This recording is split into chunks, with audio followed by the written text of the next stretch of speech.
Good morning Telangana. నేను సంగప్ప. ముందుగా రాష్ట్రంలోని మహిళలందరికీ అంతర్జాతీయ మహిళా దినోత్సవ శుభాకాంక్షలు.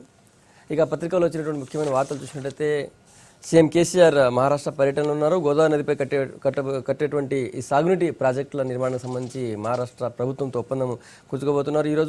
ఈరోజు ఇద్దరు సీఎంలు, అటు ఫడ్నవీస్ తర్వాత ఇటు కేసీఆర్ సమక్షంలో ఈ గోదావరి నదిపై నిర్మించబోయే ప్రాజెక్టులు ఇప్పుడే కాదు భవిష్యత్తులో కట్టేటువంటి ప్రాజెక్టులు కూడా ఈ ఒప్పందం కిందకి తేవాలని చెప్పి రెండు రాష్ట్రాలు కూడా ప్లాన్ చేశాయి. ఇది ప్రధానంగా ఉన్నటువంటి వార్త. ఇక రెండో వార్త చూసినట్టయితే నిన్న మంత్రి కేటీఆర్ మూసీ నది పరివాహక ప్రాంతంలో పర్యటించారు. మూసీ ప్రక్షాళన కోసం ప్రభుత్వం కట్టుబడి ఉంది. 3,000 కోట్లు ఖర్చు అయ్యే అవకాశం ఉంది. దాని అయినా సరే మేము వెనకడుగు వేయమని చెప్పి నిన్న కేటీఆర్ అన్నారు. అదొకటి రెండో వార్త ప్రధానంగా ఉంది. తర్వాత నిన్న శివరాత్రి సందర్భంగా రాష్ట్రంలోని శివాలయాలన్నీ కూడా శివనామస్మరణతో మారుమోగాయి. అదొక వార్త ప్రధానంగా ఉంది.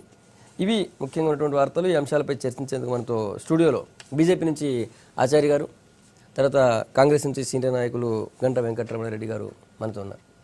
ముందు ఆచార్య గారు, మహారాష్ట్ర తెలంగాణ రాష్ట్రాల మధ్య ఈరోజు ఈ గోదావరి నదిపై కట్టిన ప్రాజెక్టు సంబంధించి అగ్రిమెంట్ జరుగుతుంది.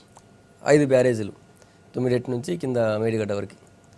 దీంతోపాటు భవిష్యత్తులో కలుపుతాము, దాన్ని కూడా వీళ్ళకి పరిధులు తెద్దామంటున్నారు.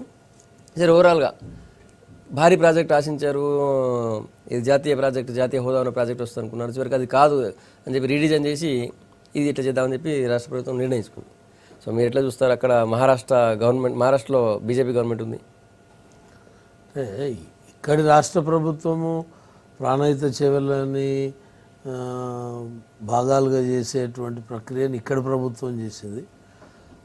మహారాష్ట్రకు తెలంగాణ ప్రభుత్వానికి జరుగుతున్నటువంటి చర్చలు అది గోదావరి నది ప్రాంతం పైన ఉన్నటువంటి నిర్మాణాల విషయంలో ఒప్పందాలు జరిగేటువంటి విషయాన్ని మేము స్వాగతిస్తున్నాం. ఎందుకంటే చాలా సంవత్సరాల నుంచి కూడా ఈ సమస్య మనకు చాలా విషయాల్లో అవకతవకలు జరుగుతున్నాయి, ఇబ్బందులు పడుతున్నాం. కాబట్టి అటు ప్రభుత్వం కానీ ఇటు ప్రభుత్వం కానీ సామరస్యంగా ఒప్పందం చేసుకోవడం చాలా మంచిది. రాబోయే రోజులలో కూడా నిర్మించేటువంటి ప్రాజెక్టులకు కూడా ఎలాంటి అడ్డంకులు రాకుండా చేసేటువంటి ప్రయత్నంలో ఇది ఒక భాగం. కాబట్టి ఇక్కడ నిర్మించేటువంటి ప్రాజెక్టు రీడిజైన్ విషయంలో కానీ ఇవన్నీ కూడా మన దగ్గర చర్చించి ఇక్కడ ఉన్నటువంటి వైబిలిటీని గతంలో అనేక కోట్లు ఖర్చు పెట్టడం జరిగింది. దాన్ని ఈ ప్రభుత్వం ఏ రకంగా అనేది మనం ముందుకు తీసుకొస్తే దాని మీద చర్చ చేస్తే బాగుంటుంది. రైట్. వెంకటరామరెడ్డి గారు, ఈ ప్రాజెక్టును ఫస్ట్ కాంగ్రెస్ పార్టీ స్టార్ట్ చేసింది. అప్పుడు వెంకటస్వామి గారు బాగా పోరాటం చేసి ప్రాణహిత సేవల కోసం పోరాటం చేసి తీసుకొచ్చారు. ఆయన పేరు కూడా పెట్టాలని ఇది కూడా జరిగింది. సో ఇప్పుడు ఈ రీడిజైన్ తర్వాత ఈ మహారాష్ట్ర ఒప్పందం ఎట్లా చూస్తారు? ఈరోజు తెలంగాణ రాష్ట్రం ఏర్పడే సందర్భంలో ప్రాణహిత చేవలను జాతీయ ప్రాజెక్టుగా చేయాలని చెప్పి ఆ రోజు డిమాండ్ చేయడం జరిగింది. దానికి కేంద్ర ప్రభుత్వం కూడా సానుకూలంగా స్పందించి ప్రాణహిత చేవలను అక్కడ పోలవరాన్ని జాతీయ ప్రాజెక్టు. తర్వాత హైట్ విషయంలో కూడా ఆ రోజు ఉండేటువంటి ఉమ్మడి రాష్ట్ర ముఖ్యమంత్రి కిరణ్ కుమార్ రెడ్డి, ఆ రోజు మహారాష్ట్ర ముఖ్యమంత్రి అశోక్ చవాన్ కూడా ఒక అవగాహనకు వచ్చింది ఈ ప్రాణహిత చేవల మీద హైట్ విషయంలో. కానీ ఈరోజు ప్రభుత్వం మారిన తర్వాత మరి ఎందుకో దీని మీద ఈ కొత్తగా ఏర్పడేటువంటి తెలంగాణ రాష్ట్ర ప్రభుత్వం కేసీఆర్ గారు ఈ ప్రాణహిత చేవల మీద మొదటి నుంచి కూడా వారి వైఖరి మరి ఒక అస్పష్టతమైనటువంటి వైఖరితో ఉన్నారు. నిజంగా కేంద్ర ప్రభుత్వంతో నెగోషియేట్ చేసి గతంలో ఏదైతే ప్రాణహిత చేవల హైట్ అదే ఆ రకంగా కట్టినట్టయితే చాలా నీళ్ళు ఆగేది. ఇక్కడి వరకు ప్రాజెక్టు కూడా అంటే ప్రభుత్వం ఒక దురుద్దేశంతో ఈ ప్రాజెక్టు పూర్తయితే ఎక్కడ కాంగ్రెస్ పార్టీకి ఒక రకమైనటువంటి ఇమేజ్ వస్తుంది అనేటువంటి ఉద్దేశంతో ఆలోచన చేస్తుందా, లేకపోతే రాష్ట్ర ప్రయోజనాలను దృష్టిలో పెట్టుకుని ఆ రాష్ట్ర ప్రయోజనాలు ఈ హైట్ తగ్గడం వల్ల పూర్తిగా దెబ్బతినే అవకాశం ఉంది. దాన్ని అదే హైట్లో కట్టి దాని కింద మీరు ఎన్ని బ్యారేజ్లు కట్టినా బాగుండేది. అలా కాకుండా కేవలం వారు ఇంత పెద్ద నిర్ణయం తీసుకున్నారు. ఈరోజు మహారాష్ట్రతో తీసుకున్న నిర్ణయం చాలా అద్భుతమైన నిర్ణయం అన్నప్పుడు మీరు అసెంబ్లీలో పవర్ పాయింట్ ప్రజెంటేషన్ ఇస్తున్నారు. అది ఇవ్వలేనప్పుడు ఆనవాయితీ ఎప్పుడైనా ఒక కీలక నిర్ణయం తీసుకున్నప్పుడు రాష్ట్రంలో ఉండే అన్ని రాజకీయ పార్టీలను పిలిచి వారి యొక్క అభిప్రాయాలను కూడా పరిగణలోకి తీసుకొని చేయాలి. ఈ ప్రభుత్వం 5 years ఉండేటువంటి ప్రభుత్వం 2 సంవత్సరాలు అయిపోయింది. ఇదొక గొప్ప నిర్ణయం అని అన్నప్పుడు మీరు ప్రజలను కూడా భాగస్వామ్యం అంటే ప్రజలను చేయలేరు. కాబట్టి రాజకీయ పార్టీలను భాగస్వామ్యం చేయకుండా ఏకపక్షంగా నిర్ణయం తీసుకొని హైట్స్ తగ్గించి చిన్న చిన్న బ్యారేజెస్ కట్టి తక్కువ నీటిని నిల్వ చేసేటువంటి పరిస్థితి తీసుకొచ్చి ఈరోజు మహారాష్ట్రలో అక్కడ పెద్ద ర్యాలీస్ జరుగుతూ ఉన్నాయి. అంటే మనం తీసుకునేటువంటి మనం ఒప్పందం చేసుకునేది వాళ్ళ ప్రయోజనాలే తప్ప మనకు పెద్దగా ప్రయోజనాలు ఉంటాయనే పద్ధతిలో లేదు. ఇప్పటికైనా మరి రేపు ఎల్లుండి అసెంబ్లీ ఉన్నది 10వ తారీఖు నుంచి 2-3 రోజులు ఇక్కడ డిబేట్ చేసి అది అందరిని ఒప్పించి అక్కడికి వెళ్ళి చేస్తే మహారాష్ట్రతో ఒప్పందం చేసుకుంటే బాగుండేది. ఇది కేవలం కేసీఆర్ గారి యొక్క సొంత వ్యవహారంలా కాకుండా ఇది రాష్ట్రం యొక్క వ్యవహారంలాగా చూస్తే బాగుండదని మా అభిప్రాయం. రైట్. చర్చలో టీడీపీ నుంచి సీనియర్ నాయకులు కొత్తకోట దయాకర్ రెడ్డి గారు వచ్చారు. దయాకర్ రెడ్డి గారు, ఈరోజు మహారాష్ట్రలో జరగబెట్టిన ఒప్పందం ముఖ్యంగా టీఆర్ఎస్ శ్రేణులు అయితే ఈరోజు గొప్ప చారిత్రక నిర్ణయం ఇది అని సీఎం కేసీఆర్ని ఘనంగా ఆహ్వానించేందుకు ఎయిర్పోర్ట్ నుంచి పెద్ద ర్యాలీ కూడా ప్లాన్ చేసింది.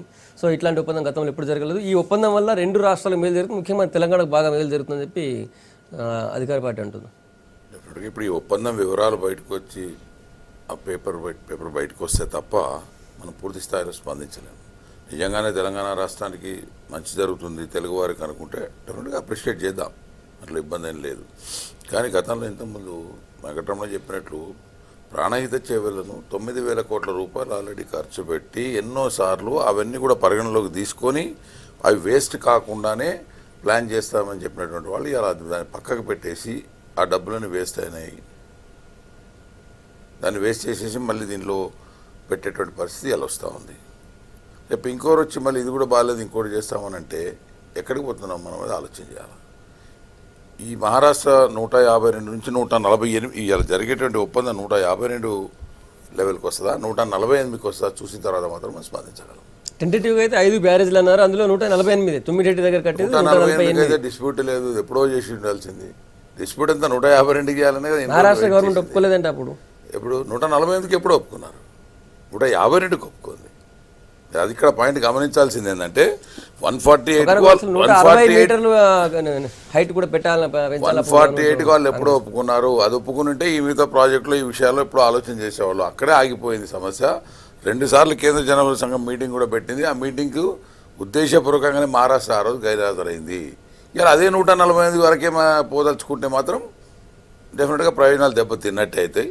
152 వరకు కనుక వాళ్ళు తీసుకొస్తే స్వాగతించుకోవచ్చు, ఇంకా బ్రహ్మరథం పట్టచ్చు, దానికి ఇబ్బంది లేదు. 152 అనే ప్రస్తావన లేదు ఇప్పుడు అక్కడ. అంటే వాళ్ళు ప్రింటేటివ్గా అంతకుముందు ఇరిగేషన్ ఆ ప్రస్తావన లేదు కాబట్టి ఏదో సాధించుకొచ్చినామనేటువంటి దానికి రేపు ఒక బూస్టప్ ఇవ్వబోతున్నారని అర్థమైంది. మాలంటోళ్ళకి అర్థమైంది, సామాన్యులకు కాకపోవచ్చు, మీకు అర్థమవుతుంది కానీ చెప్పలేకపోవచ్చు మీరు. డెఫినెట్గా 148 అనేది ఎప్పుడో సెటిల్డ్. అది దానికి ఒప్పనందు వల్లనే కదా మనం ఇవన్నీ పోస్ట్పోన్ అయితే వస్తున్నాయి. ఇవాళ కొత్తగా మీరు దానికి ఒప్పించుకోరాగలిగితేనేమో డెఫినెట్ 152కు 148 152 అనేది ఇవాళ సంతకాలు అయిన తర్వాత తెలుస్తుంది. దాంట్లో ఉన్న సాధక దేవిప్రసాద్ గారు, ఇది పాత ఒప్పందం, ఇది కొత్తగా ఏముంది అంటున్నారు, వాళ్ళు ఒప్పుకున్నారు అంటున్నారు. ఒప్పందంగా 140 మనం ఒప్పుకోలేదు. ఇప్పుడు ప్రతిపాదనలన్నీ కూడా అంటే ఏ ప్రాంత ప్రజలకు సంబంధించినటువంటి ప్రయోజనాల పరిరక్షణ కోసం ప్రతిపాదనలు చాలా కాలంగా ఉన్నాయి. ఈ 6 దశాబ్దాలుగా అనేక స్థలాల దగ్గర అనేక ప్రతిపాదనలు వచ్చినాయి. కానీ ఆ ప్రతిపాదనలు ఏవి కూడా ఆచరణలోకి రాకపోవడం వల్లే ఇలా తెలంగాణ ప్రాంతంలో అటు గోదావరి అయినా కృష్ణ అయినా మనకు ఏ నీటి సామర్థ్యతనైతే మనం వినియోగించుకోవాలనుకున్నామో వాటిని సద్వినియోగం చేసుకోలేదన్నది తెలంగాణ ప్రజలు చాలా కాలంగా చర్చిస్తున్నటువంటి అంశం. అందులో భాగంగా ఈరోజు మహారాష్ట్రకు సంబంధించినటువంటి 5 బ్యారేజీల నిర్మాణం కూడా మీరు ఇంతకుముందు కృష్ణా మీద కానీ గోదావరి మీద కానీ పైన ఇరు రాష్ట్రాలు కూడా అంటే ఆ రాష్ట్రాలన్నీ కూడా చిన్న చిన్న బ్యారేజీలు నిర్మించి ఈ ప్రాంతానికి సంబంధించినటువంటి లోయర్ రిపేరియన్ రైట్స్ అనే హక్కుల్ని కూడా కాలరాశాయనేటువంటిది మనం అన్ని పార్టీలు కూడా అనేక సందర్భాల్లో, ఎందుకంటే మనకు రావాల్సినటువంటి నీటిని కూడా అంటే ఒక పెద్ద ప్రాజెక్టులు కట్టడం ద్వారా ఇరు రాష్ట్రాల మధ్య అంత ఒప్పందాలకు మధ్య ఇబ్బందులు వస్తాయని చెప్పి అనేక చిన్న చిన్న బ్యారేజీలు కట్టి కింది స్థాయికి నీళ్ళు రాకుండా భవిష్యత్తులో అసలు తెలంగాణ ప్రాంతానికి నీళ్ళు రాకుండా చేయడానికి అనేక బ్యారేజీలు దశాబ్దాల కాలంగా నిర్మిస్తారు. ఇది 1 సంవత్సరం 2 సంవత్సరాలు జరిగినటువంటి రోడ్డు పేరు మీద రకరకాల పేరు మీద బ్యారేజీలు నిర్మించి నీటి నిల్వ చేసుకొని ఆ ప్రాంత ప్రయోజనాలే పరమావధిగా కింది ప్రాంత ప్రయోజనాలని పట్టించుకున్నటువంటి పరిస్థితి మనం చూసాం. కాబట్టి ఈరోజు ఈ ఒప్పందం అంటే 2 రాష్ట్రాలకు సంబంధించినటువంటి నదీ జలాల ఒప్పందం కానీ ఈ నీటి వాటాకు సంబంధించి కానీ తప్పకుండా 2 రాష్ట్రాల మధ్య చర్చలు జరిగి ఒక సృద్భావ వాతావరణంలో జరిగితే తప్ప ఈ నీటికి ఒక సరైనటువంటి పరిష్కారం లేదు. ఇప్పుడు మనకు రాకుండా చేసినా కూడా ఆ బ్రిడ్జిని కూలగొట్టేటువంటి శక్తి మనకు లేదు. ఇలా కేంద్రం అయినా రాష్ట్రాలైనా అనేక బ్యారేజీలు నిర్మించి ఇప్పుడు కిందికి నీటి రాకుండా చేస్తున్నటువంటి పరిస్థితిని మనం చూస్తూ ఉన్నాం. కాబట్టి ఇప్పటికైనా ఒక ఒప్పందం జరగడం అంటే ఇవాళ 148 హైట్కు అంటే దాని హైట్ను ఏంటంటే ఇంకా ముంపు ప్రాంతాలని తక్కువ చేయడం కానీ ఆ ప్రాంతానికి సంబంధించినటువంటి వనరులను కాపాడడం కానీ రకరకాల సమస్యల్ని దృష్టిలో పెట్టుకొని ఇలా హైట్ను నిర్ణయించడం జరిగింది. కాబట్టి ఇది తప్పకుండా ఈ 5 బ్యారేజీలకు సంబంధించి అక్కడ ప్రాంత ప్రజలు వెంకటరమణారెడ్డి గారు అంటారు ఆ ప్రాంత ప్రజలు ర్యాలీలు తీస్తూ ఉన్నారంటే తప్పకుండా ఆ ప్రాంతాలకు సంబంధించినటువంటి వాళ్ళు కూడా అనేక మంది నీటికి అసలు తాగునీటి వసతి లేక 80 గ్రామాలు తల్లాడుతున్నాయనేటువంటి పరిస్థితిని చూస్తూ ఉన్నాం. కాబట్టి ఇలా మహారాష్ట్రలో బీజేపీ ప్రభుత్వం ఉంది, తెలంగాణలో టీఆర్ఎస్ ప్రభుత్వం ఉంది, గతంలో ఇక్కడ కాంగ్రెస్ ప్రభుత్వం ఉంది, అక్కడ కాంగ్రెస్ ప్రభుత్వం ఉంది. 2 ప్రాంతాల ప్రయోజనాలను పరిరక్షించడానికైనా ఈ బ్యారేజీలు కట్టలేదు. ప్రతిపాదనలు 152 ఉన్నాయా 148 రకరకాల ప్రతిపాదనలు ఉండొచ్చు. కానీ ఇప్పటికైనా 2 ప్రాంతాల మధ్య ఒక వాతావరణం అక్కడ ముఖ్యమంత్రి ఇక్కడ ముఖ్యమంత్రి మాట్లాడు ముఖ్యంగా మన గవర్నర్ విద్యాసాగర్ రావు గారు మహారాష్ట్ర గవర్నర్గా ఉండడం కూడా ఇక్కడ కొంత కలిసి వచ్చేటువంటి అవకాశం. కాబట్టి ఇప్పటికైనా ఆ 4-5 జిల్లాలకు సంబంధించినటువంటి నీటిని మనం వినియోగించుకోవడం అనేటువంటిది తప్పకుండా చారిత్రాత్మక విజయం. కాబట్టి ఇక్కడ కొన్ని సమస్యలు తప్పకుండా ఏ ప్రాజెక్టులు కట్టాలన్నా మనం డైరెక్ట్గా అనేక సమస్యలు ఉద్భవిస్తాయి. ఆ ఉద్భవించేటువంటి సమస్యల్ని అధిగమించి ప్రజలకు నీళ్ళు ఇవ్వడం అనేటువంటి లక్ష్యంగా ముందుకు పోతా ఉన్నాం. అదే శ్రీరామ్ సాగర్ ప్రాజెక్టులో ప్రాజెక్టు కట్టినప్పుడు ఇదే ముఖ్యమంత్రి గారు ఏమన్నారు సరే మనం గుర్తు తెచ్చుకోవాలి. శ్రీరామ్ ప్రాజెక్ట్ యొక్క బ్యాక్ వాటర్లోనే అది ఆ యొక్క రిజర్వాయర్ ఉండే ప్రాంతంలోనే వాళ్ళు బాబ్లీ కట్టినారు. అదే బాబ్లీని ఆపనీకపోతే అపహాస్యం చేసినారు. ఇవాళ దానివల్ల శ్రీరామ్ సాగర్ ఎండిపోయిందా లేదా, టోటల్గా ఎండిపోయిందా లేదా, దానికి ఏం జవాబు చెప్తారు? దానికి ఏం జవాబు చెప్తారు? మళ్ళీ ఇవాళ మీరు కట్టే 5 వల్ల రేపటి రోజు అటువంటి జరగదని నమ్మకం. కాబట్టి ఆచరణలో పెట్టే మొదలు ఒకసారి అందరితో సంప్రదించి రేపటి రోజు ఏం ఒప్పందాలు వస్తాయి, రేపు అన్నది మనది కాకపోవచ్చు, అయినా కానీ మన వాళ్లకు ఇబ్బంది కాకుండా ఉండాలి అనేటువంటి ఆలోచన ఉండాలని నేను అంటున్నా. వాళ్ళు అప్పుడు పెండింగ్ పడిందంటే అప్పుడు పెండింగ్ ఎందుకు పడి ఉంటుంది? ఆంధ్రప్రదేశ్ ఉమ్మడిగా ఉన్నటువంటి సందర్భంలో కింద నుంచి పై వరకు లెక్కలు వేసినప్పుడు ఖచ్చితంగా ఆ ఇబ్బంది వస్తుంది. ఎందుకు పడి ఉంటుంది అంటే తెలంగాణ ప్రాంతానికి నీళ్లు రావద్దనే కుట్రలో భాగంగానే అది పెండింగ్ పడి ఉంటుంది. మిగతా ప్రాజెక్టు నీళ్ళు వస్తా ఉన్నాడు ముఖ్యమంత్రి మీరు సమర్థిస్తున్నారు. ఇప్పుడు బాబ్లీ కడుతుంటే దానివల్ల శ్రీరామ్ సాగర్ ఎండిపోతే ఆ ప్రాంత ప్రజలు నోళ్ళు ఎండబెట్టుకొని చూస్తుంటే మీరు సమర్థిస్తున్నారు. రాజకీయంగా మీరు రాజకీయంగా మాట్లాడతారు. మరి మీరు ఇప్పుడు ఉమ్మడి రాష్ట్రం ఉన్నప్పుడు మనకు కృష్ణా మనకు గోదావరి దాంట్లో లేనందువల్ల ఆ రోజు ఆలోచన చేసింది 152 అనేది ఆలోచన చేశారు. ఇలా 152కి నిజంగానే ఆలోచన చేస్తే సంతోషము మేము అంటున్నాం. ఎందుకు దానికి ఇప్పుడు వారు అన్నారు ప్రభుత్వాలు ప్రయత్నం చేయాలి. కాంగ్రెస్ పార్టీ కొన్ని ప్రాజెక్ట్స్ అన్ని రకాలుగా అన్నీ పూర్తయితేనే మనం ప్రాజెక్ట్ కట్టాలంటే సాధ్యం కాదు. ఈరోజు ఉండేటువంటి కర్ణాటక కృష్ణా మీద ప్రాజెక్ట్స్ కర్ణాటకలో కట్టుకున్నది, మన మీద పైన మహారాష్ట్రలో కట్టుకున్నారు. అంటే ఏదో బాగా సామరస్యంగా కూర్చొని చేసే కొన్ని సందర్భాలలో వెళ్ళిపోవాల్సిన పరిస్థితి ఉంటుంది. అందుకొరకే దాదాపు 8,800 కోట్ల రూపాయలు ఆ ప్రాజెక్టు కొరకు ఖర్చు పెట్టడం జరిగింది. మహారాష్ట్ర ముఖ్యమంత్రితోటి ఒక అవగాహన కూడా రావడం జరిగింది. అంటే ఆ ఫైనల్గా 152కు ఒప్పించేటువంటి భాగంలో మహారాష్ట్ర ముఖ్యమంత్రి ఆ రోజు ఉమ్మడి రాష్ట్ర సమైక్య రాష్ట్రంలో 152 మీటర్ అంటే 30 గ్రామాల మీద 8 గ్రామాలు స్టడీ చేయాలని చేశారు. సరే, ఇప్పుడు 152 అనేది డిమాండ్. ఇది దానివల్ల ప్రయోజనాలు ఉండే. నేను కేసీఆర్ గారు టీఆర్ఎస్ అధినేతగా ఉన్నప్పుడు తెలంగాణ రాష్ట్ర పార్టీ కొత్తగా పెట్టినప్పుడు వారు ఒక ఇరిగేషన్ మీద వారు మాట్లాడారు. వారు ఏం చెప్పారు, దేశాల మధ్య ఇదేమో 2 రాష్ట్రాల మధ్య మాట్లాడుతూ ఉన్నారు, దేశాల మధ్యలోనే ప్రాజెక్టులు నిర్మాణం చేయబడుతున్నది, నైల్ నది ఈ దేశంలో నుంచి ప్రవహిస్తుంది అని ఆ రోజులలో చెప్పారు. ఒక ఆలోచన ఉంటే సంకల్పం ఉంటే చేయొచ్చు అని. ఈరోజు కూడా మహారాష్ట్ర ప్రభుత్వానికి ఒప్పించి 152 పెంచడం వల్ల కొన్ని గ్రామాలు 35 తప్ప వాళ్ళకి వచ్చే పెద్ద ఇబ్బంది ఏం లేదు. వారిని ఒప్పించి కనుక 152 యాక్సెప్ట్ చేపిస్తే మనకు కొంత గ్రావిటీ ద్వారా ఇప్పుడు ఎల్లంపల్లికి కూడా నీళ్ళు వచ్చే అవకాశం ఉంటుంది. కాబట్టి దాన్ని చేపట్టాలి, దాని మీద డిబేట్ చేయాలంటున్నాం. నిజంగా మీరు చేసేది రాష్ట్ర ప్రయోజనాలు అయితే రాష్ట్రంలో ఉండేటువంటి ప్రజలందరినీ ఒప్పియాలంటే శాసనసభ రేపు ఎల్లుండి ప్రారంభమవుతుంది అక్కడ. అదేవిధంగా వారు అంటున్నారు ప్రాణహిత చెవెల ఒకటి, అదేవిధంగా కంతనపల్లి తెలుగుదేశం పార్టీ శంకుస్థాపన చేసి వదిలేసినటువంటి ప్రాజెక్టు కాంగ్రెస్ వచ్చిన తర్వాత దాన్ని ఫస్ట్ ఫేజ్ అయిపోయింది, సెకండ్ ఫేజ్, థర్డ్ ఫేజ్ జరుగుతూ ఉన్నది. కంటిన్యూగా వాటర్ ఉండాలండి. కంతనపల్లి ప్రాజెక్టుకు అన్ని నిధులు కేటాయించి టెండర్ అవార్డు చేసి పనులు మోస్తుంటే ఈ ప్రభుత్వం వచ్చిన తర్వాత దాన్ని పనులు ఆపేసింది. అదేవిధంగా ఇప్పుడు దేవాలయాల ఎత్తిపోతల పథకానికి సంబంధించినటువంటి వర్క్ జరగడం లేదు. నేనంటే ఇరిగేషన్ ప్రాజెక్ట్స్ మీద మీరు ఇది ఏ ప్రభుత్వాలు వచ్చినా ఇది ఆన్గోయింగ్ ప్రాజెక్ట్స్ ఎందుకు ఆపుతా ఉన్నారు, ఎందుకు వారి ముఖాలు అడ్డు పెడతా ఉన్నారు? ఇది ప్రభుత్వానికి ఏంటంటే ఒక రాంగ్ ఇంటర్ప్రిటేషన్, అంటే ఒక రకమైనటువంటి ఆలోచన, దీన్ని పూర్తి చేయొద్దు, కొన్ని ఆన్గోయింగ్ ప్రాజెక్ట్స్ కొంత డబ్బు ఖర్చు పెడితే పూర్తి అవుతాయి, అవి ప్రాధాన్యత లేకుండా మీరు కేవలం మీ యొక్క పేరు ఉండాలా, రేపు భవిష్యత్తులో నేనే ఈ ఒప్పందాలు, నిజంగా ఈ ఒప్పందాలు కనుక అయితే మొత్తం ప్రజలకు అవగాహన, మీ యొక్క విజనే చెప్పడం కాదు, 10 మందిని కూర్చొని మాట్లాడితే, రిటైర్డ్ ఇంజనీర్స్, రాజకీయ పార్టీలు కూర్చొని మాట్లాడితే నిజంగా మీరు తీసుకున్నది ఒకవేళ ప్రయోజనాలు అయితే అభినందిస్తారు ఎవరైనా ప్రభుత్వం. కానీ ఒక టీఆర్ఎస్ పార్టీకి సంబంధించినటువంటి విజయమే కాదు, నిజంగా తెలంగాణ ప్రజల విజయం అయితే అందరినీ కూడా భాగస్వాములు చేయాల్సిన అవసరం ఉంటుంది.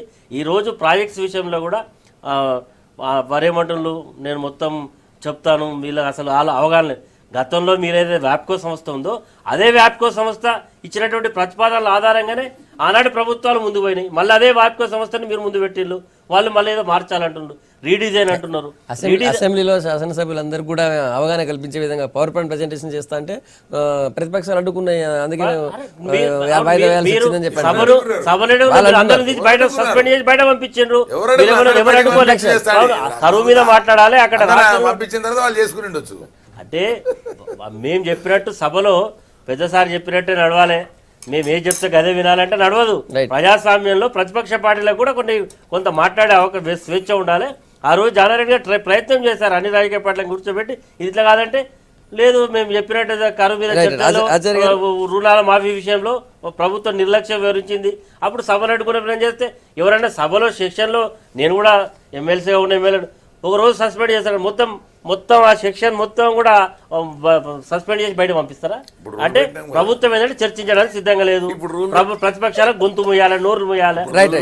అదే పక్క రాష్ట్రంతో ఇబ్బందులు లేకుండా, వివాదాలు లేకుండా ఇద్దరికి బాగుండే విధంగా 5 బ్యారేజీలు కడితే బాగుంటుందని చెప్పి సీఎం గారు ప్లాన్ చేశారు. అదే ఇప్పుడు ఈరోజు ఒప్పందం జరగబోతుంది. సో ఇరు రాష్ట్రాల్లో ఒప్పందం జరిగిన తర్వాత బేరీజు విషయం మీద మాట్లాడితే జరుగుతుంది. కాకపోతే ఈరోజు ఈ రాష్ట్రంలో గతం ప్రభుత్వాలు ప్రవేశపెట్టినటువంటి పెండింగ్ ప్రాజెక్టుల విషయంలో ఈ రాష్ట్ర ప్రభుత్వం నిర్లక్ష్యం వహించిందనేది స్పష్టంగా కనపడుతుంది. అంటే ఈ ప్రభుత్వం మార్కు పడాలనేటువంటి ఉద్దేశంతో పాత ప్రాజెక్టులన్నింటి మీద కూడా దృష్టి పెట్టకపోవడం, సరైన నిధులు కేటాయించకపోవడం, వాటి పనులు త్వరగా చేయకపోవడం అనేది మనకు స్పష్టంగా కనబడుతుంది. ఇరు రాష్ట్రాల ఒప్పందం పెండింగ్లు ఉన్నటువంటి అంశాన్ని ఈ రాష్ట్ర ప్రభుత్వం కానీ అక్కడ పక్కన ఉన్నటువంటి మహారాష్ట్ర ప్రభుత్వం చేయూతను అందించే విధంగా ప్రయత్నం చేయడం, దాంట్లో చర్చలో వచ్చినటువంటి అంశాలు మొత్తం బయటకు వచ్చిన తర్వాతనే మాట్లాడాలి. మన అభిప్రాయం ఏంటంటే మన రాష్ట్ర ప్రయోజనాలకు ఇబ్బంది కలగకుండా అయితే ఈ రాష్ట్ర ప్రభుత్వం చర్యలు తీసుకుంటే బాగుంటుంది అనేది అన్ని పక్షాల వాదన, ప్రజల యొక్క భావన కూడా అదే అనేది. దేవప్రసాద్ గారు, ఇంత చారిత్రాత్మకంగా నిర్ణయం తీసుకుంటున్నాం అంటున్నారు, మరి అది అన్ని పక్షాలతో ఎందుకు మాట్లాడలేదు? ఆల్ పార్టీ మీటింగ్ పెట్టి మాట్లాడచ్చు కదా అంటున్నారు. అంటే ఆల్ పార్టీలను అందరూ అల్లనే కలుపుకుంటున్నారు. ఇప్పుడు కొంతమంది ఆల్ పార్టీ ఇది సాంకేతిక పరమైనటువంటి అంశాలు చర్చించేటప్పుడు డెఫినెట్గా ఇంజనీర్లతో చర్చిస్తారు. ఒక రాజకీయ పరమైనటువంటి ప్రయోజనాలకు సంబంధించినటువంటి శాసనసభ ఉంది, శాసన మండలి ఉంది, రకరకాల సమస్యలు ఉంటాయి. ఇప్పుడు సాంకేతిక పరమైనటువంటి ఇప్పటికే ప్రతిపాదనలు మేము చేసినాం, రెడీగా ఉన్నాయి మాత్రమే చేస్తున్నాం. మీరు అన్ని ప్రతిపాదించడానికి ఇంకా చర్చలు ఎందుకు? దాన్ని ముందు తీసుకుపోవడమే కదా. ఇప్పుడు మేము అన్ని ప్రతిపాదనలు పెట్టినాము, ఆగిపోయినాయి. ఈ ప్రతిపాదనలన్నీ ఉన్న వాటిని ముందుకు తీసుకుపోయేటువంటి ప్రయత్నం చేస్తున్నాం ఆల్రెడీ. అందుకే ఈ వెంకటరమణరెడ్డి గారు అంటే ఇప్పుడు మిగతా ఆన్గోయింగ్ ప్రాజెక్టులన్నీ కూడా మొన్న ఉమాభారత్ దగ్గర కూడా ఒక సమావేశం జరిగింది. సమావేశం జరిగినప్పుడు హరీష్ రావు గారు చాలా స్పష్టంగా ఆన్గోయింగ్ ప్రాజెక్ట్స్ ఏవైతే ఉన్నాయో, అంటే కేంద్ర ప్రభుత్వం నుంచి నిధులు వచ్చేటువంటి ఎక్స్టర్నల్ రిలేటెడ్ ప్రాజెక్టు కింద తీసుకున్నటువంటి అనేక డబ్బులు ఆగిపోవడం జరిగింది. కాబట్టి వీటిని కంప్లీట్ చేయాలంటే 16, 17, 18 ముందు ప్రియారిటీ పెట్టుకొని 2 సంవత్సరాల్లో కంప్లీట్ అయ్యేటువంటి అన్ని ప్రాజెక్టులకు కూడా కేంద్రం ఇంటర్వెన్యూ కావాలి. ల్యాబ్స్ బడ్జెట్ అని పెట్టి గతంలో ఇచ్చినటువంటి బడ్జెట్ ఖర్చు కాకుండా లయోవర్ అయినటువంటి వాటిని కూడా అది ల్యాబ్స్గా తీసుకోకుండా మళ్ళీ రిలీజ్ చేయాలనేటువంటి ప్రతిపాదన కూడా మొన్న ఉమాభారత్ దగ్గర జలవనరుల సంబంధించినటువంటి కమిషన్ ముందు మన రాష్ట్ర ప్రతిపాదనలు పెట్టినాం. కాబట్టి ఏ ఒక్క ప్రాజెక్టు కూడా ఇవాళ ఆన్గోయింగ్ ఉన్నటువంటి ప్రతి ప్రాజెక్టును కంప్లీట్ చేస్తాం. ఒకవేళ ఆన్గోయింగ్ ప్రాజెక్టులతో పాటు ఇప్పుడు కొత్తగా ప్రాజెక్టులు కూడా, అంటే ఒకటి స్టార్ట్ చేసి ఇంకోటి మూతేయడం, ఇంకోటి మూతేసి ఇంకోటి స్టార్ట్ చేయడం కదా, అన్నీ సైమల్టేనియస్గా. ఎందుకంటే ఈ బడ్జెట్ ఫుల్ ప్లేజ్ బడ్జెట్తో పెడుతున్నాం. అటు దేవాదులకైనా, ప్రాణహిత చేవేలకైనా, మరి మహబూబ్నగర్లో అసంపూర్తిగా ఉన్నటువంటి ఇంకా కొన్ని ఆన్గోయింగ్ ప్రాజెక్టులైనా అన్నిటికి కూడా వీలైనంత మేరకు అన్ని ప్రాజెక్టులకు అవసరమైనటువంటి నిధులు ఇచ్చి వాటిని అన్నింటినీ కంప్లీట్ చేయాలనేది ఒక ముఖ్యమైనటువంటి ఉద్దేశం. ముఖ్యంగా ఇవాళ జరుగుతున్నటువంటి ఏదైతే మహారాష్ట్రకు సంబంధించి కూడా నిజంగానే రెండు ప్రాంతాల మధ్య వెంకటరమణ ఘర్షణ లేకుండా ఏ ప్రాంత ప్రయోజనాలు వాళ్ళు చూసుకుంటారు కాబట్టి ప్రాజెక్టుల నిర్మాణం అనేటువంటిది రకరకాల విజన్స్తో ఆగిపోయినటువంటి సందర్భాన్ని చూసాం. కానీ ఇప్పటికైనా ఉన్నటువంటి పరిస్థితిని గమనించి ఇవాళ ప్రాంత ప్రయోజనాలు రక్షించాలంటే డెఫినెట్గా రెండు ప్రాంతాల ప్రజల మధ్య కానీ రెండు ప్రాంతాల ప్రభుత్వాల మధ్య కానీ వ్యవస్థపరంగా ఒక రకమైనటువంటి ఒప్పందాలు జరగకుంటే ఇది ముందుకు పోలేనటువంటి పరిస్థితి. ఇంకా మనం దశాబ్దాల కాలంగా కొట్లాడుతూ పోయినా కేంద్రం ఇంటర్వెన్యూ కాదు, ఈ రాష్ట్రాల సమస్యలు పరిష్కరించవు. ఎందుకంటే దశాబ్దాల కాలంగా చూస్తూ ఉన్నాం అన్ని ప్రాజెక్టులు ఎక్కడెక్కడే పెట్టి అసలు ముందుకు పోయినటువంటి పరిస్థితి. కాబట్టి ఇప్పటికైనా ఒక ఒప్పందం జరుగుతూ ఉంది. ఆ ఒప్పందాన్ని అందరూ స్వాగతించండి. తప్పకుండా అందులో లోపాలు ఏమనుంటే ప్రతిపక్ష పార్టీలుగా మీరు చెప్పండి, తప్పకుండా ప్రభుత్వం పరిగణలోకి తీసుకుంటుంది. ఇప్పుడు వారు ఏమన్నారంటే ఉమాభారతి గారి దగ్గరికి కేంద్రం దగ్గరికి వెళ్ళి 2 ఏళ్ల నుంచి పెండింగ్లో ఉన్నటువంటి ప్రాజెక్టులకు ఏబీపీలో దీంట్లో నిధులు పెండింగ్లో ఉన్నాయని ఇవ్వమన్నారు. బాగానే ఉంది. మరి 5 ప్రాజెక్టులకు కూడా ముచ్చట వాళ్ళ ముందర పెట్టినారా కేంద్రం ముందు? పెట్టకుంటే ఎట్లా వస్తుంది? రెండు ప్రభుత్వాలు కదా, మాకు తెలియదు. అవే తెలవాలని మేము అందరం అడిగేది. పెట్టినరా? 5 ప్రాజెక్టులకు కూడా క్లియరెన్స్ తీసుకున్నారా? మనకు ఉన్నటువంటి నీటి సామర్థ్యం ఎంత? దీంట్లో ప్రాణహిత చేవలను మనం జాతీయ ప్రాజెక్టుగా ఆ రోజు అడిగినాం. దాదాపు ఆమోదించుకునే పరిస్థితి విభజన సందర్భంగా ఒక ప్రామిస్ కూడా ఉన్నట్టుగా ఉంది, సబ్జెక్ట్ టు కరెక్షన్. ఇప్పుడు ఆ పరిస్థితి దాన్ని పక్కన పెట్టేసి దీన్ని పెడితే దాని హోదా దానికి ఉంటుందా? ఇక ప్రాణహిత చేవలు ఉండదు కదా. ఇంకా ఈ లెక్కన నాకు తెలిసినంత వరకు ఏమైనా ఉంటుందా? ప్రాజెక్టు ప్రాణహిత చేవెళ్ళ అంటే వాళ్ళు Pranahita Chevella top priority project అనుకున్నాం. ఈ రోజు దాని హైట్ తగ్గిన తర్వాత దాని యొక్క అదే తగ్గిపోతుంది. మనది పర్పస్ ఏంది 152 మీద కట్టి రంగారెడ్డి జిల్లా చేవెళ్ళ వరకు తీసుకురావాలనేటువంటి ప్రయత్నం. అంటే ఇప్పుడు మనం అది టెక్నికల్ గా సాధ్యం కాదని చెప్పి రీడిజైన్ చేస్తున్నారు. టెక్నికల్ సాధ్యం కాదంటే మీరు ఎవరైతే మీకు సలహా ఇస్తున్నారో ఆ సలహాదారులు ఆ రోజు ఇచ్చిన సలహాను అనుగుణంగానే చేయడం జరిగింది.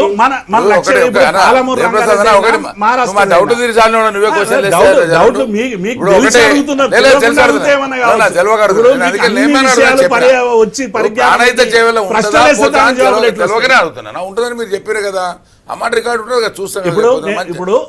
ఒకటేనా ఇప్పుడు 148కి అక్కడ కట్టడానికి వాళ్ళు మనకు ఒప్పందం చేసుకున్నా 10 మీటర్లు ఎందుకు 140 మీటర్లు అంటున్నారు వాళ్ళు? వెనక ముంపు ఉంటుందనే కదా అక్కడ మహారాష్ట్రలో ఎక్కువ ముంపు ఉంది. Okay right.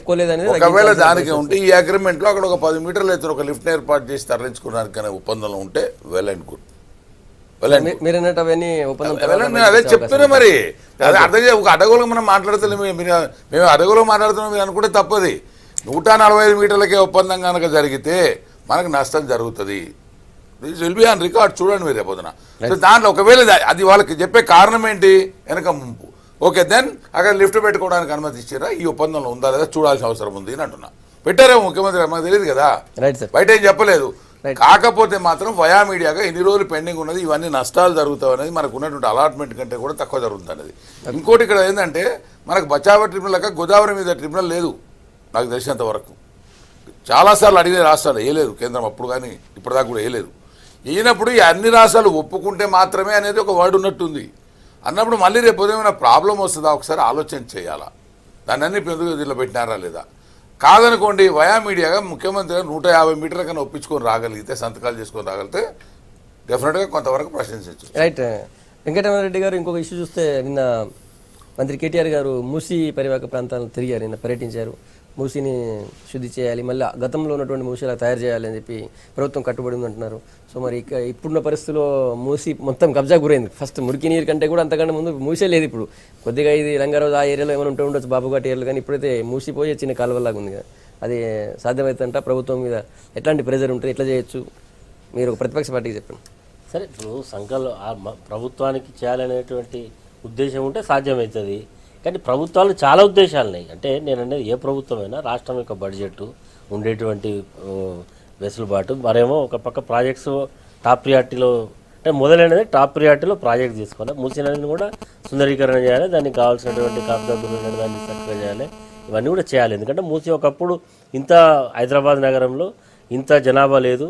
ఆ రోజు ఉండేటువంటి వర్షాలు కూడా ఇంత తక్కువ లేవు, వర్షాలు పడ్డాయి. మూసి ఒక జీవనదిలాగా ప్రవహించే పరిస్థితి ఉంది. ఈరోజు పూర్తిగా వర్షాలు పోయినాయి. కేవలం ఏంటంటే మన దగ్గర ఉండేటువంటి వేస్ట్ వాటర్ మాత్రమే మూసి ద్వారా పోయే పరిస్థితి ఉన్నది తప్ప ఇది లేదు. ఇప్పుడు ఏంటంటే ఒకప్పుడు అటు దిక్కు పోవాలంటే స్మెల్ అదంతా ఉండేది. ఎక్కడికక్కడ ఇంకా మనం భవిష్యత్తులో దాన్ని సుందరీకరణతో పాటు రోడ్లు వేస్తాం, దాని వెంబడి అది కూడా చేస్తాం. ప్రతిపాదనల వరకు బాగానే ఉంది, ఆచరణలో పెడితే బాగుంటుంది. మరి ఆ రకమైనటువంటి ఫైనాన్షియల్ ఆర్థిక వెసులుబాటు ఏంది, ప్రభుత్వం యొక్క కమిట్మెంట్ ఏంది, ఇవన్నీ కూడా చూడాలి. ఎందుకంటే ఈ ప్రభుత్వం చాలా చెప్తుంది, ఇవాళ చెప్తుంది, రేపు ఉండదు.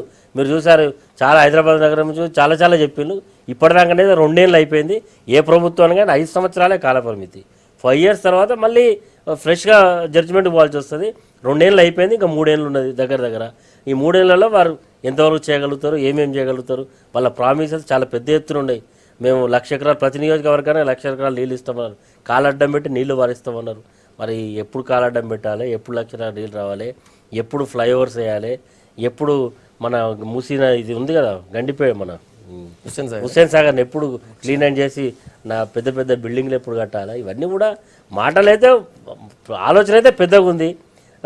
దానికి కావాల్సినటువంటి పరిస్థితి కార్యాచరణ ఎట్లుంటుందని ఆలోచించాలి. ఆచార్య గారు, గత అటల్ బిహారీ వాజ్పేయి ప్రధానమంత్రి ఉన్నప్పుడు కూడా మూసీ నది ప్రక్షాళన కొరకు 1,000 కోట్ల రూపాయలు అప్పుడు పట్టణాభివృద్ధి శాఖ మంత్రి దత్తాత్రేయ గారు కూడా తీసుకురావడం జరిగింది.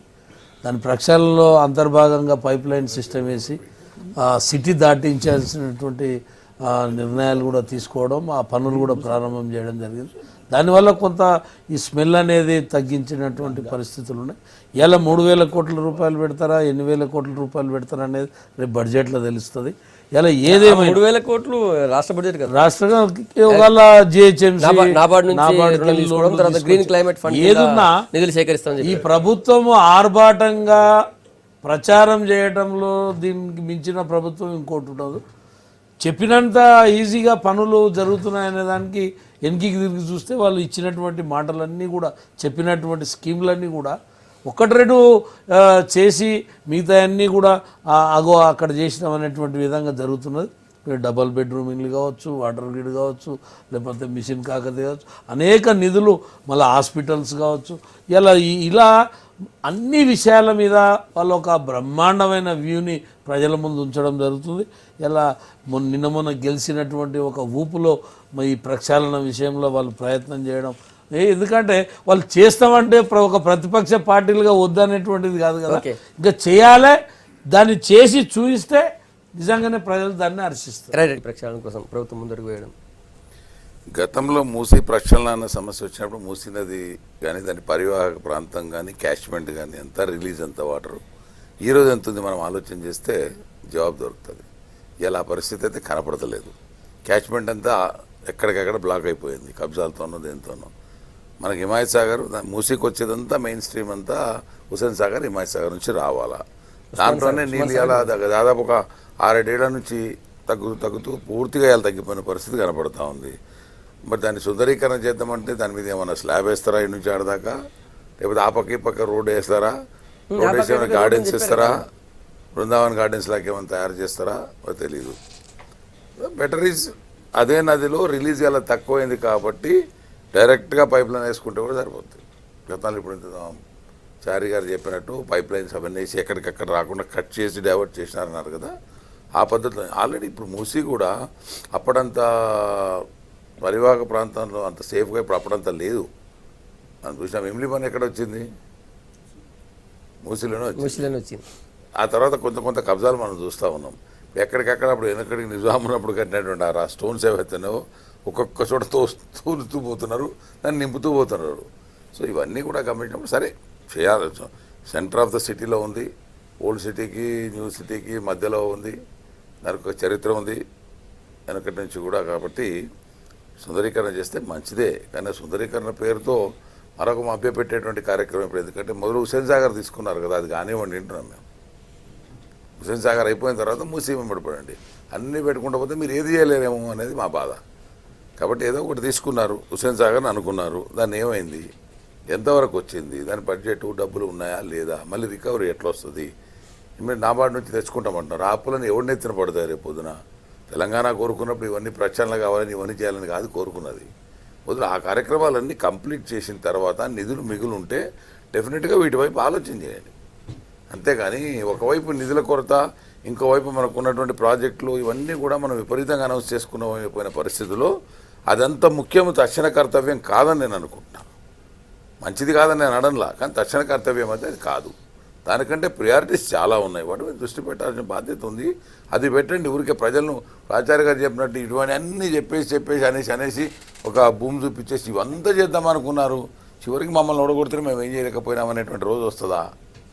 ఆ రోజు రాకుండా చూసుకోవాలంటే దాన్ని అప్పుడు మీరు ప్రియారిటీ స్టెప్ బై స్టెప్ పోవాలా. చేయలేం, చూసా మేము ఉంటే చేస్తుంటే చెప్పుకోవడానికి పని వస్తుంది వీళ్ళకి. ఇప్పుడు మూసీకి సంబంధించి హైదరాబాద్ నగరం మధ్యలో నుంచి అంటే మొత్తంగా కూడా జనవాసాలు ఉండేటువంటి ప్రాంతం నుండి పోతున్నటువంటి మూసీ, కాబట్టి దాన్ని శుద్ధి చేయాల్సినటువంటి ఒక అవసరం అయితే ఉంది. అది ఎందుకంటే మొత్తంగా కూడా విపరీతమైనటువంటి కాలుష్యాన్ని వెదజల్లేటువంటి ఒక ప్రాంతంగా తయారైంది. అంటే మూసీకి ఇంతకుముందు అన్నట్టు క్యాచ్మెంట్ ఏరియా అంతా కూడా రకరకాలుగా కబ్జాలు అనలేము, అనేక ఇళ్ళు అయిపోయినాయి, రకరకాల కబ్జాలు కూడా కొన్ని గురైపోయినాయి. చాలామంది ఇళ్ళు కట్టుకున్నారు, పైనుంచి క్యాచ్మెంట్ వాటర్ వచ్చి ఇలా మూసిలో కలిసేటువంటి పరిస్థితి. అంటే ఒకవేళ 86 నాకు తెలిసినంత వరకు 86లో 85లో విపరీతమైనటువంటి ఆ రోజు 19 సెంటీమీటర్ వర్షం పడితే హైదరాబాద్లో మొత్తంగా కూడా కార్లు కొట్టుకొచ్చింది మూసీ నదిలో మనం చూసినాం. అప్పుడు ఇంకా ఈ కట్టడాలు ఆ తర్వాత ఇంకా బాగా పెరిగిపోయినాయి కాబట్టి ఇప్పుడు నీటి వచ్చేటువంటి అవకాశం ఉందా లేదా, మళ్ళీ అంత వర్షపాతం పడితే తప్ప మనం మూసిని చూడలేము. కాబట్టి ఇలా ఇంకొక రకం కూడా ఇప్పుడు 86 తర్వాత అయితే మూసి పొంగిపోయినటువంటి పరిస్థితి అయితే మనం చూడలేదు. ఇందిరా పార్క్ అంతా ఖాళీ చేసుడు కాదే, బోట్లో పోయిన నాకు అనుభవం ఉంది. హిమాయత్ నగర్ లో బోట్లో తిరిగినని నాకు అనుభవం ఉంది. ఆ రోజు వచ్చినప్పుడు హిమాయత్ నగర్ లో బోట్లో పోయినా, మా స్వామినాథన్ గారు అధ్యక్షుడు ఉన్నప్పుడు ఆయన నేను ఇద్దరం కలిసి బోట్లో పోయినాం. బోట్లో హిమాయత్ నగర్లో బోట్లో తిరగడం అనేది కలనే, అసలు ఇప్పటికి ఏ హైదరాబాద్ ప్రజలు కూడా ఊహించారు. అటువంటి వర్షం వచ్చి ఆ రోజు అంత విధ్వంసం సృష్టించింది ఆ 19 సెంటీమీటర్ల వర్షపాతానికి. కాబట్టి ఇలా డెఫినెట్గా మూసీకి సంబంధించినటువంటి శుద్ధి చేయాలి, మూసీ సరైనటువంటి ఫ్లో జరిగేటువంటి పని చేయాలి. రెండవది ఆ జీపీసీ కింద పద్దులు తీసుకొస్తా ఉంది. ఇదేది మన ఓన్ రెవెన్యూస్ నుంచి పెట్టేటువంటిది. అంటే ఇలా దేశవ్యాప్తంగా కూడా ఈ నదులను శుద్ధి చేసేటువంటి కార్యక్రమాన్ని తీసుకోవాలని కేంద్రం ఆ సూచన రాష్ట్రంలో ఉన్నటువంటి టౌన్లలో ఉన్నటువంటి ఇవన్నిటిని కూడా శుద్ధి చేయాలి. మీ ప్రతిపాదనలు ఏంటి అని అడిగినప్పుడు ఇక్కడ మూసీకి మనకు చాలా కాలంగా మన డిమాండ్ ఉంది, ప్రజల డిమాండ్ ఉంది. కాబట్టి ఈ మూసీకి కూడా ఆ ప్రతిపాదనలో పెడదాం. 3200 కోట్ల అవసరమైతే అనేటువంటి ప్రతిపాదనలు ఇలా కేంద్రం దగ్గర తీసుకుపోతా ఉన్నాం. డెఫినెట్గా అది శుద్ధి అయ్యి మంచిగా ఉంటే నిజంగానే హైదరాబాద్ ప్రజలందరం కూడా మూసీ నది ఒడ్డున ఊహరించడం అంటే మన అందరికి కూడా సంతోషించాల్సినటువంటి అంశం. ఆ పక్కకు రోడ్లు కానీ మూసీకి అటువైపులా ఇటువైపులా మీరు ఏ కెనాల్ ట్రెంచ్ చూసినా, దయాకర్ రెడ్డి గారు తెలుసు, కెనాల్ ఒక్క నిమిషం. ఇప్పుడు కెనాల్ మనం ఏది పోయినా కూడా ఇరువైపులా ఆల్రెడీ ట్రాక్స్ ఉంటాయి, కొత్త ట్రాక్స్ వేయాల్సిన ఆ ట్రాక్స్ అన్ని కూడా ఇలా కబ్జాలకు గురైపోయినాయి. కాబట్టి మళ్ళీ వాటిని సరైనటువంటి పద్ధతిలో తీసుకురావాలనే ప్రయత్నం తప్ప మళ్ళీ కొత్తగా రోడ్లు వేసేది కాదు. ఉన్న వాటిని తీసుకొచ్చి మళ్ళీ వాటిని ఒక సుందరమైనటువంటి హైదరాబాద్ ప్రజలు తిరిగే విధంగా సంవత్సరం హుస్సేన్ సాగర్ ప్రక్షాళన చేస్తాం, పూర్తిగా చేస్తాం, కొబ్బరి నీళ్ళ లెక్క చేస్తాం అని అన్నారు. ఆ కొబ్బరి నీళ్ళ ఇప్పుడు సంవత్సరం క్రితం ఇప్పటి చూడండి మీరు హుస్సేన్ సాగర్ లో ప్లాంట్ అది ఎప్పటి సందో ఆ ప్రక్షాళన జరుగుతూనే అది కాదు. ఈ వాటర్ అంతా తీసేసి దాంట్లో కొన్ని వందల సంవత్సరాల నుంచి పేరుకపోయిన చెత్త అంతా తీస్తా, అసలు మొత్తం దీన్ని కొబ్బరి నీళ్ళ లెక్క చేస్తానని నోట్లో పోసుకునేటట్టు చేస్తానని అన్నాడు. ఇలా అక్కడ ఏం జరుగుతున్నది ఏమన్నా దాన్ని ఆ ప్రక్షాళన ఏం జరిగింది? ఇప్పుడు మాటలు ఈ ప్రభుత్వం చెప్పటంలో దీన్ని మించిన ప్రభుత్వం కోట్లేదు. మీ దాకా చేరినాయంటే అంత గొప్పతనం మాకు ఇంకేం కావాలి? మా దాకా కాదు, ఇలా అన్ని అంశాల మీద ఆ రకంగా ఉంది. ఇలా మూసి ప్రక్షాళన జరిగితే మంచిదే అంటున్నాం, కానీ చిత్తశుద్ధి ఎంతవరకు చూపిస్తారనేదే దాన్ని వేడి చూడాలి. ప్రక్షాళనకు మొదలు హుస్సేన్ సాగర్లో జారిగా చెప్పిన పూడిక తీసి మళ్ళీ దాన్ని రీఫిల్ చేసే కార్యక్రమాన్ని మొదలు చేపట్టండి. రీఫిల్ అయి ఫ్లో స్టార్ట్ అయితే 50% ప్రక్షాళన డెఫినెట్గా మూసే అవుతుంది. మిగిలిన 50% మనం పెట్టాల్సి వస్తుంది. ఫ్లో ఇప్పుడు మీరు శబర్మతితో పోల్చుకోండి, శబర్మతిలో ఫ్లో ఉంది, దీనికి ఫ్లో లేదు. సంవత్సరాల తరబడి పోయింది, ఫ్లో లేనే లేదు. ఇప్పుడు దాని మీద దృష్టి పెట్టండి. పూడిక తీయడం, దాన్ని ఫిల్ చేయడం, ఫ్లో స్టార్ట్ చేయడం అనేది చేస్తే 50% క్లియర్ అవుతుంది. మిగిలిన 50% సుందరీకరణ చేయడానికి అవకాశం ఉంటుంది. ఇవాళ ఫ్లోనే లేని కాడ ఆడ స్టాగ్నేట్ అయ్యే కాడ పక్కన సుందరీకరణ చేసినా అదేం పోయే పరిస్థితి ఉండదు. కాబట్టి మొదలు ఫ్లో స్టార్ట్ కావాలి. అలా పూడిక తీసి ఇక్కడ నగర ప్రజలకు పనికి వస్తుంది. ప్లస్ పాప మన కొబ్బరి నీళ్ళను ఇచ్చినారు, నేనైతే ఇన్లే కానీ చారు గారు బాగా విన్నాడు ఆయనది.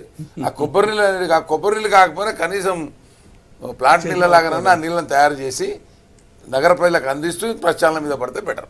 ఫైనల్ వెంకటరమణ గారు సరే సంకల్పం చెప్పే కదా. మనం వారి యొక్క ఆలోచనను మనం ఏమి తప్పుపట్టాం కానీ అంటే అంటే ఎవరికైనా ప్రియారిటీస్ ఇవన్నీ ఎక్కడి నుంచి ఏంటి ఏది చేస్తాం అంటే ప్రజల యొక్క మెమొరీ షార్ట్ అని చెప్పి అర్థం చేసుకుందేమో ప్రభుత్వం చాలా చెప్తుంది. అంటే చెప్పినటువంటి దాంట్లో కార్యాచరణ ఎంతవరకు పూర్తి అవుతున్నాయి, ఎప్పటివరకు మనం పూర్తి చేస్తాం, ఇవన్నీ కూడా ఒకసారి ఆలోచన చేయాలి. ప్రభుత్వం మూసినది యొక్క ప్రక్షాళనకు 3,000 కోట్లు ఖర్చు పెడతామన్నది. ఆ 3,000 కోట్లు సంవత్సరానికి 1,000 కోట్ల చొప్పున రాబోయే 3 సంవత్సరాలు పూర్తి చేసి చాలా సంతోషం, అభినందిద్దాం. కేంద్రం నుంచి వచ్చే నిధులే కదా, కేంద్రం కూడా దీనికి ఎంకరేజ్ చేస్తుంది కాబట్టి తీసుకురావడానికి రెడీగా ఉన్నాం అంటున్నారు. తప్పేం లేదు, చేయమని అంటున్నాం. చేస్తే బాగుంటుంది, ఇట్లా చాలా చెప్పిన చేయట్లేదని కదా. ఈ లోపు దాని పూడిక దాంట్లో వాటర్ ఫిల్ చేసేది కూడా ఆలోచన చేయమంటున్నాం. చాలా హామీలు చాలా హామీలు ఇచ్చారు. దానిలా ఇది కూడా చేయమంటున్నాం. ఇప్పుడు వర్షాలు ప్రకృతి కనకరిస్తే తప్ప ఇందులో ఫ్లో వచ్చేటువంటి అవకాశం లేదు. మన మూసీలా మనకు వచ్చినటువంటి ఈ పైప్ లైన్లు ఆ నీళ్ళతోని ఫ్లో వచ్చేటువంటి అవకాశం లేదు. అంటే ఒక ప్రకృతి సహకరించి మనకు రెగ్యులర్గా రెయిన్ఫాల్ ఉంటే తప్ప మూసి ప్రవహించేటువంటి పరిస్థితి లేదు. హుస్సేన్ సాగర్ కూడా పరిస్థితి అంతే, స్టాగ్నేషన్ వాటరే. ఉన్నదాన్ని మనం శుద్ధి చేసి బయటకు పంపించి ట్రీట్మెంట్ ప్లాంట్ చేసి వాసన రాకుండా అసలు హైదరాబాద్ నగర ప్రజలకు ఎవరు కూడా కాలుష్యం లేకుండా చేసేటువంటి ప్రయత్నమే చేయాలి తప్ప నీకు వర్షం రాకుండా ఎన్నిసార్లు స్టాగ్నేషన్ ఉంటే మాత్రం మనం ఏం చేయగలుగుతాం? అంటే బయటి వాటర్ వచ్చి కల్తీ ఇప్పుడు అవి కలిస్తే తప్ప అది ఫ్లో అయ్యేటువంటి పరిస్థితి లేదు. హుస్సేన్ సాగర్ పరిస్థితి మనకు తెలుసు ఏమేమవుతుంది. ఇప్పుడు అవన్నీ కూడా పక్కకు పెట్టి అవన్నీ చేసి వీలైనంత మేరకు హుస్సేన్ సాగర్ని ఒక అంటే కనీసం మన స్మెల్ లేకుండా ప్రజలకు ఉపయోగపడే విధంగా అందులో బోటింగ్ చేసే విధంగా హైదరాబాద్ నగర ప్రజలకు ఇంకో సేద లేదు.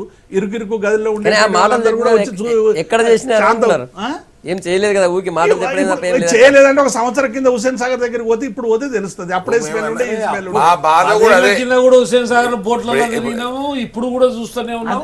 అదేనే ఇప్పుడు మీరు అప్పటికి ఇప్పటికి ఏముందో స్మెల్ రావట్లేదు, గతంలో ఉన్నటువంటి స్మెల్ లేదు. మీరు ఉన్న వాస్తవాలు గమనించండి. మొత్తం సిద్ధశుద్ధి అయిపోయింది, కొబ్బరి నీళ్ళని నేను అంటలేను, కనీసం ఆ మార్పునైనా మీరు గమనించండి అంటున్నా నేను. ఆడ జరిగిన మార్పు ఏం లేదు. మార్పు ఎట్లా కనబడుతుంది? ఉన్న ట్రీట్మెంట్ చేసిన నీళ్ళు విజయభాస్కర్ రెడ్డి గారు మర్చిపోయారు. ఏం కాదు, ట్రీట్మెంట్ ఇప్పుడు కాదు, అది ఎప్పటిదే ట్రీట్మెంట్ కొన్నేళ్ళని జరుగుతుంది. జైకా నుంచి చాలా రోజులు వస్తుంది. ఒకటి వారు ఏమన్నారంటే ప్రకృతి సహకరించినప్పుడు మా బాధ కూడా అదే. ప్రకృతి ఇట్లా పోయినప్పుడు ఇంత డబ్బులు ఖర్చు పెట్టిన తర్వాత ప్రయోజనం ఉంటుందా ఉండదా? ఇలా ఆ ప్రకృతి సహకరించకపోతే ఇన్ని ప్రాజెక్టులకు వాటర్ ఎక్కడ వస్తుంది? ఉన్న ప్రాజెక్టులకే లేకుండా పోతుంది. దాన్ని మొదలు స్టెబిలైజ్ చేసుకోమని సహకరించదని చెప్పి నిర్వేదంతో భవిష్యత్తులో మనం ప్రాజెక్టులే కట్టుకోకుండా కూర్చుంటామా? తప్పకుండా భవిష్యత్తు మీద ప్రకృతి మీద ఆశలతో ప్రజల ఆకాంక్షల కోసం వాతావరణ మార్పులు కానీ ఫ్యూచర్ దేవిప్రసాద్ గారు, గంట వెంకటరమణారెడ్డి గారు, ఆచార్య గారు, గుడ్ మార్నింగ్ తెలంగాణ మీ అభిప్రాయాలు చెప్పినందుకు. రేపు మార్నింగ్ మళ్ళీ ఇదే టైంకి వెళ్దాం. Stay tuned.